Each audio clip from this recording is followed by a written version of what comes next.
Hello সবাইকে, সবাই কেমন আছো? আজ অনেক দিন পর, বেশ অনেক দিন পর আমি আবারও একটা রেসিপির ভিডিও নিয়ে চলে এসেছি। আশা করি সবাই তোমরা ভালো আছো আর আমিও খুব ভালো আছি। আজকে বানাবো পুঁই শাক দিয়ে চিংড়ি মাছ, মানে ওই পুঁই শাকের চচ্চড়ি যেটাকে বলে। আমি কিভাবে বানাই, তোমরা তো অনেকেই অনেক রকমভাবে বানাও, বাট আমি কিভাবে বানাই সেটাই তোমাদের সঙ্গে আজকে আমি শেয়ার করছি। দেখো, এখানে রান্নাটা করার জন্য আমি বেগুন, আলু, কুমড়ো আর চিংড়ি মাছ নিয়েছি, আর পেঁয়াজ আর কাঁচা লঙ্কা, রসুন। সেটা আমার কিন্তু দেখানো হয়নি, আমি একটু পরে দেখিয়ে দেবো। প্রথমে চিংড়ি মাছটা একটু ম্যারিনেট করে নিচ্ছি নুন আর হলুদ দিয়ে। সামান্য একটু নুন দিয়েছি আর দিলাম একটু আমি হলুদের গুঁড়ো দিয়ে আমি সেটাকে একটু ম্যারিনেট করে রেখে দেবো। একটু মেখে রেখে দিলেই হবে, জাস্ট শুধু ভাজবো তো চিংড়ি মাছটা, আর তো কোনো এর কাজ নেই। একটু জাস্ট মেখে 2 মিনিটের জন্য রেখে দেবো সাইডে। দেখো, আমি এইভাবে একটু মাখিয়ে নিচ্ছি, নিয়ে আমি রেখে দিচ্ছি। যারা আমার চ্যানেলে যারা নতুন, যারা এখনও আমার চ্যানেলটাকে সাবস্ক্রাইব করোনি, প্লিজ সাবস্ক্রাইব করে দাও। আর পাশে থাকা বেল আইকনটা অবশ্যই ওপেন করে রাখবে, কারণ আমি যখনই কোনো ভিডিও বা কোনো রেসিপির ভিডিও বা কোনো শর্টস ভিডিও আমি যখনই আপলোড করব, তখনই তোমরা সাথে সাথে তার নোটিফিকেশান পেয়ে যাবে। তাহলে অবশ্যই কিন্তু বেল আইকনটা প্রেস করে রাখবে।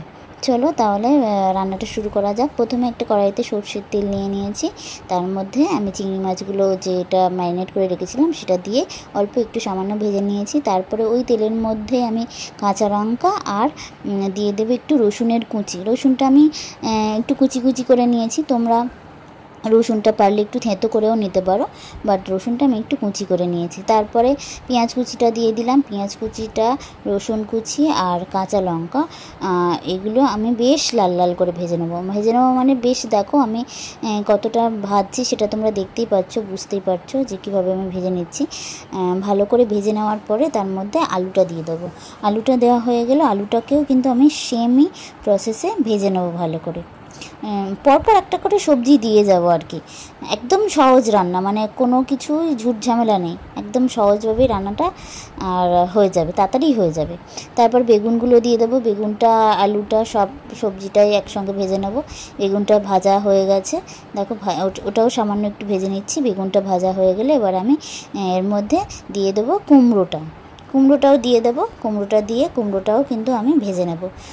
ভেজে নেওয়া হয়ে গেলে তারপরে আমি দিয়ে দেবো পুঁই শাক। এটা একটু ভেজে নিচ্ছি, কারণ সবজিগুলো একটু না ভাজলে তো আবার একটু সিদ্ধ হতে দেরি হবে, তাই একটু ভালো করে ভেজে নিলাম সবজিগুলো। এবারে সবজিটা ভাজা হয়ে যাওয়ার পরে আমি ওর মধ্যে একটু নুন দিয়ে দিলাম, আর দিয়ে দিলাম আমি হলুদের গুঁড়ো, যতটা লাগবে আর কি আন্দাজ মতো দিয়ে দিলাম। তারপরে এবারে দিয়ে দেবো আমি কেটে রাখা পুঁই শাকগুলো দিয়ে দেবো। পুঁই শাক অনেকে রান্না করে আবার একটু ভাপিয়ে নেয়, আমি কিন্তু এইভাবে করি না। আমি পুঁই শাকটা একদম কেটে ধুয়ে আর একদম ডাইরেক্ট দিয়ে দিই কড়ার মধ্যে। দিয়ে পুঁই শাকটা দিয়ে এবারে বাকি সবজিগুলোর সঙ্গে বেশ ভালো করে নাড়াচাড়া করে নেব, যাতে পুরো সবজির মধ্যে যে মশলাগুলো ছিল সেগুলো যেন একদম পুঁই শাকের সঙ্গে ভালো করে মিশে যায়। সেই জন্য পুঁই শাকটা দিয়ে আমি ভালো করে নাড়াচাড়া করে নেব। নাড়াচাড়া আমার ভালো করে করা হয়ে গেলে, যখন দেখবো যে পুরো পুঁই শাকের সঙ্গে মশলাগুলো পুরো লেগে গেছে, তারপর আমি চিংড়ি মাছটাও দিয়ে দেবো। চিংড়ি মাছটা দিয়ে দেওয়া হয়ে গেলেই কিন্তু আমার পুঁই শাকের কাজ, একদম রান্নার কাজ কিন্তু শেষই প্রায়।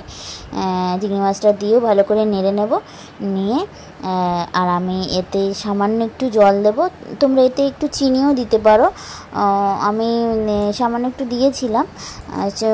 শাকে একটু চিনি দিলে শাকের টেস্টের ব্যালেন্সটা ঠিকঠাক থাকে, সেই জন্যই দেওয়া, আর সেটা আর কি তোলা হয়নি। তারপরে জল দেওয়ার পরে আমি ঢাকা দিয়ে দেবো। এই ঢাকা দিয়েই রান্নাটা হবে, একদম লো আঁচে করে দেবো, লো ফ্লেমে করে দেবো। দিয়ে আস্তে আস্তে মাঝে মাঝে একবার শুধু নেড়ে দেবো, আবার ঢাকনা দিয়ে দেবো, আবার নেড়ে দেবো। এইভাবেই রান্নাটা কিন্তু আমি করেছি, একদম আস্তে করে দিই, কারণ এটা তাড়াহুড়োর রান্না একদমই না।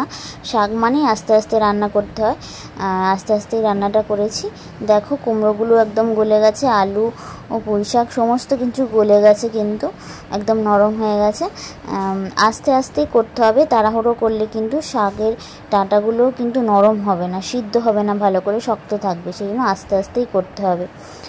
দেখো আমার রান্নাটা হয়ে গেছে, কিন্তু তোমরা অবশ্যই বলো, জানিয়ে কমেন্টে যে কেমন হয়েছে রেসিপিটা, আর এইভাবে একবার বানানোর চেষ্টা করো। যে আমি পুঁই শাকটা যে করলাম কেমন হয়েছে, সেইভাবে এইভাবেই একবার প্রসেসিংয়ে বানানোর চেষ্টা করো। আর যারা আমার নতুন ভিডিও দেখছো, যারা চ্যানেলটাকে এখনও সাবস্ক্রাইব করোনি, প্লিজ একটু সবাই সাবস্ক্রাইব করে দিও, আর পাশের থাকা বেল আইকনটা অবশ্যই প্রেস করে রেখো, কারণ যখনই আমি কোনো ভিডিও আপলোড করব সাথে সাথেই তোমরা যাতে তার নোটিফিকেশান পেয়ে যাও আর তাড়াতাড়ি তোমরা ভিডিওগুলো দেখতে পারো। সবাই ভালো থেকো, সুস্থ থেকো, আবার দেখা হবে নেক্সট একটা কোনো রেসিপি ভিডিও হোক বা শর্ট ভিডিও হোক, কোনো ভিডিওর সাথে। আজকের মতন টাটা, সবাই ভালো থেকো।